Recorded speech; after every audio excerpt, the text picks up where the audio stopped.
You're up in the sky, I'll carry you home, home to the mountaineers. And soon, my friend, you'll see them again, the ones you left behind, the ones you left behind. And I'll sing for you all the way home.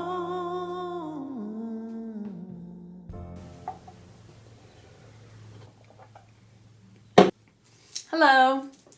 Today's video is going to be about the joy of missing out, brought to you by someone who loves missing out, who loves to leave, but also someone who loves to shut up and leave. I know, like some girl who talks to a camera and uploads it online is telling you to shut up and leave. Crazy. I know, I get it. But I have been through many things in life in which whenever they're over, I just sit in silence and take multiple steps back. I'm sure you've been there too. A lot of people have. But not a lot of people respect the call for silence that the mind is asking for. If you ever want to truly work on yourself and become what you already are deep within, you have to leave. You must go within and you must, for lack of better words, shut the hell up. So these are some things that I think will help, whether it just be a mindset to adapt or actual physical things to do that'll help you develop a joy of missing out or just fall in love with being alone. Number 1, stop caring if people will miss you. Everyone is on their own journey. Your need to be missed is what is keeping you from leaving. It is what's keeping you in the cycle of not being able to be alone. Just think about this as a little journey into yourself, where instead of mountains, you're traversing everything that is in your mind. Step 2, do uncomfortable things.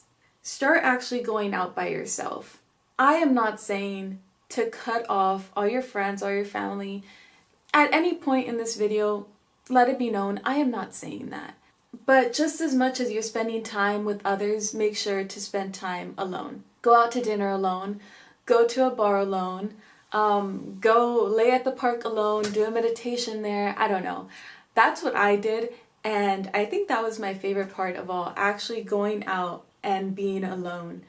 I would take myself out to dinners alone, I still do. I'll go to a bookstore alone. I will go and sit at the park alone and literally just fall into the deepest of meditations. And it doesn't matter how many people are around, because one thing that I've learned in this long journey that I've been on, being like the journey of solitude, nobody cares. Nobody is staring at you, and if they do, they'll probably glance, look away, and go on with their day. They don't care.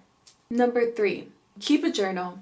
I have kept a lot of journals. I average about a journal a year, and I started about 3 years ago. The reason I'm saying this is because you are going to feel lonely, especially if it's right at the beginning. You are probably going to have a moment where your heart drops and you're sitting with yourself and you're just like, oh my God, this is scary. And it is. This is why a lot of people don't do it. This is why people avoid solitude and avoid learning to fall in love with being alone, because it's not easy work. It's really hard. But since it is pretty heavy stuff that most likely will come up when you're just sitting still and listening to yourself, you have to write it down. A journal is going to become your best friend on this journey. It will help so much in being able to just look back at the way that you thought of solitude at the beginning of your journey, and then as you go on, being able to see how that changes, because it will. Number 4 is read more books and create fun playlists if you love music.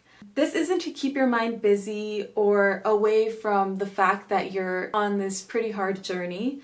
This is to open your mind to other worlds and keep your creativity going, your imagination going while you're in solitude. A lot of times we get our creativity and inspo from online, from TikTok, Instagram, Pinterest, whatever.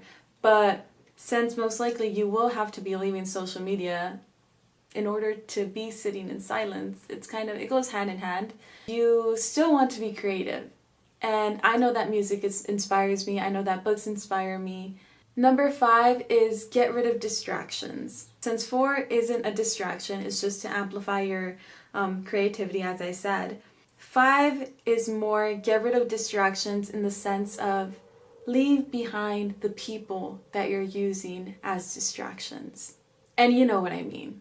If you're watching this video because you have a deep-seated fear of being alone, you absolutely know what I mean. That person that you go to because you're afraid of being alone and they will always be there, but you know it's not healthy, leave that alone. Those friends that you don't absolutely love hanging out with, but they keep you company, leave that alone. That social media app that you will scroll on for hours, and then once you come back to reality, snap out of it and exit the app, you feel grimy, leave that alone. You are in the midst of something so beautiful and rare. The truth is that all your problems never go away. There will always be something. Trust me, after so long of me just sitting in solitude, I have learned that if it's not one thing, it's going to be another. But silence really does help you focus on what your problems actually are. You learn to pick your battles, you learn to love yourself. Because you have no choice to. You're the only person that you're spending time with, mostly during this period. And you learn to fall in love with the space that you're in, wherever you're in. Once you truly love yourself and love who you're becoming, it feels as if you're walking earth in a constant state of meditation. That's the only way that I can describe it. Your heart maintains a consistent beat. And in moments of stress, because those will still happen, your stomach doesn't drop in the way that it used to prior to the silence. Your mind doesn't react in the same dead pattern because it doesn't feel the need to, it doesn't want to. You got to know yourself so intensely without disruption, and it was the best vacation into yourself. You arrived home to an entire new world. When you decide to leave, if you decide to leave, don't make a big show of it. If you decide to leave social media, don't announce it. Unless you're going to do some crazy into the wild kind of thing. Nobody really needs to know where you are. Just leave quietly and leave in grace. Do the work in silence. This was a very difficult video to make because a lot of things are hard to say and just need to be experienced. You don't have to disappear completely. You don't even have to take any of the advice that I just gave. Or you can pick and choose whatever you want. We're all different and we're all on our own paths, and I just hope that wherever you are, you're happy. Because that's all that really truly matters. So hey, if surrounding yourself with a bunch of people makes you happy, then so be it. I just hope that those people honestly, truly make you happy. I cannot stress that enough. Yeah, I need to figure out where I'm going to go. Since I'm still in my journey of solitude, I do a lot of things alone still, so I'm kind of running out of places to go actually now that I think about it. I live in LA. If anyone has some ideas of places to go, I'll go.